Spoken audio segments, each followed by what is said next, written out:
6-point basketball game. Chicago staying in it.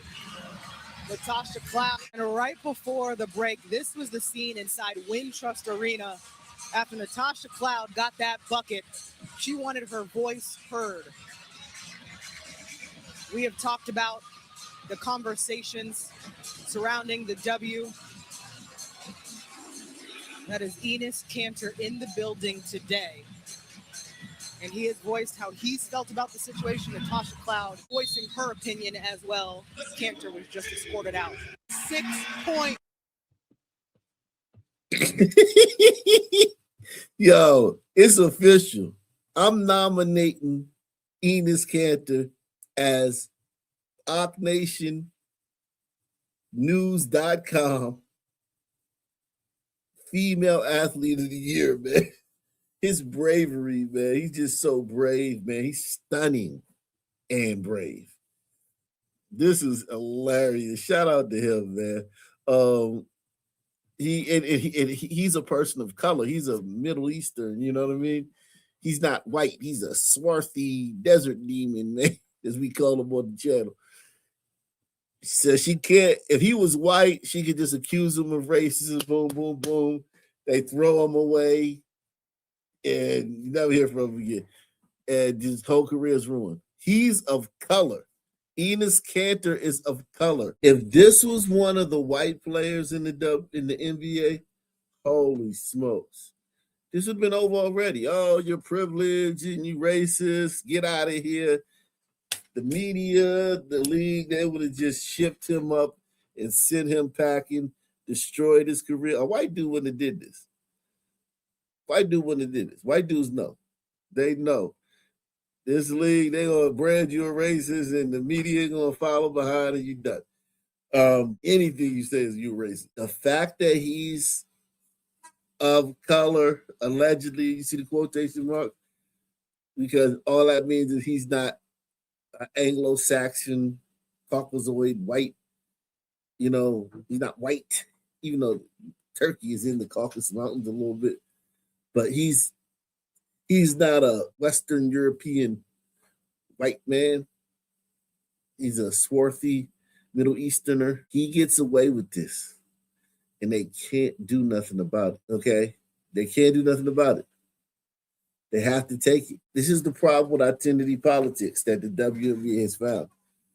Because identity is everything. What happens when someone from an identity, and listen, here's the thing. When you're from an identity that has a past, what if you don't agree with everything that the left is selling? Of course you're going to be criticized and ridiculed, but within the confines of the WNBA, now see they can't call him a COON either. See, this is the thing about it. If he was a black man, they could just call him a COON and be done with. He's right in that perfect pocket. He's not black. He's not white. So the WNBA really has no defenses against him. He just slips right through. And what he did tonight was very brave, man. For my daughter, your daughter, all the girls in the future, so they don't have to play against men when Megan Rapinoe and Dejanay Carrington and all these women got to start their careers without playing against men. They got to play against girls, and they got to achieve things. They got to be all state and all Americans and first picks because they didn't have to compete against men. Enes Kanter, what he's doing, what he did today was one of the bravest things we've ever seen an athlete do. Okay? He's standing up for little girls. Not these women, but he's standing up for the girl in high school, the girls in junior high school, girls playing peewee who want the same road that all these women who now want men to play sports against women, the same road that they have. The next generation deserves to have the same role. Asia ain't never played against no man. Sue Bird and all these weird old ones never played against no man. They wouldn't get a shot off. They wouldn't get a shot off. Listen to tell you, I'm of the contention, man. I'm not one of these, a Division II team, the WNBA, It would be a good game between a Division II male team and a WNBA team. Nah, that's not me, Jack. I'm of the contention that there's not a high school basketball team in the country a WNBA team could beat. There's not a male high school basketball team in the country that a WNBA team could beat. Now, there's some that would beat them by 200. There's some that would beat them by 100. I'm of the contention that there's not a high school basketball team in this country that a WNBA team could beat. My college basketball team played the women's team. We can beat you guys. You heard me. We could beat you guys. No chance. Let's do it. Scrimmage. We're using the women's ball. This ball is a lot smaller. Very easy to palm. Good for dunking. The average height for the women's team was probably around 5'8". But the men's team, they weren't very tall either. But they had some athletes. They had guys that could dunk between the legs. They had a guy that was 6 foot tall that had 2 windmill dunks in a game. And there's me 10 years ago, back when I was super skinny. Let's get to the game. Here's how it went. A lot of dunks. But they had a lot of good players and a lot of heart. One of their players especially was getting buckets. At the end of the day, though, the size and athleticism was too much. Final score was 54-4. Listen, that's the fact that they got a shot off. It shocks me, man, because that means they weren't playing hard. They weren't playing like they would play another with the same intensity they would play a men's team. Because if they did, the girls wouldn't have got a shot off. Okay? Let alone 4 points. And it's okay. Because it's just, we enjoy watching the women's game. Look at the ratings. You guys are the ones trying to screw it up. We enjoy watching the women's game. When Caitlin Clark's playing, this guy says our 0-21 JV men beat the undefeated varsity women's state champion team by 30, and they barely tried. So their JV team was 0-21 on the season, lost every game, and they played the undefeated women's state championship team from their school that, like inter squad game. They won by 30 and they barely tried. That's what I'm telling you. Like, I don't think in my day a woman would get a shot off. We had this one guy, he didn't even play on the team. Jermaine Salesman. He didn't play on the team. He just played pickup. He had this one thing where he could block your shot, your jump shot. I just don't know how he did it, man. He could block anybody's jump shot. And he was a problem on the pickup games. He just didn't play. He didn't want to play. He wasn't really good at anything else but that. He wasn't so, but he didn't want to even try out for the team because he could have made the team just because of his knack for blocking people's jump shots. This dude was 5'11", probably had like a 7-foot wingspan, but 5'11". Men couldn't get a jump shot off against them without like thinking about it. Like you had to like quick trigger it. Yeah, there's another guy I know, Will Kayson. You couldn't even get into your jump shot how quick his hands was.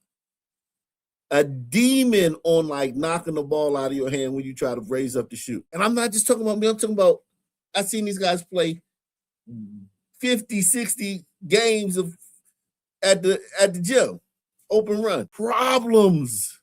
Even get men because their hands so quick. You gotta be aware of that. You can get it off once you get aware of it. Once you're like, all right, this dude a problem with the hands. You adjust. But I don't think a woman can get a shot off against me.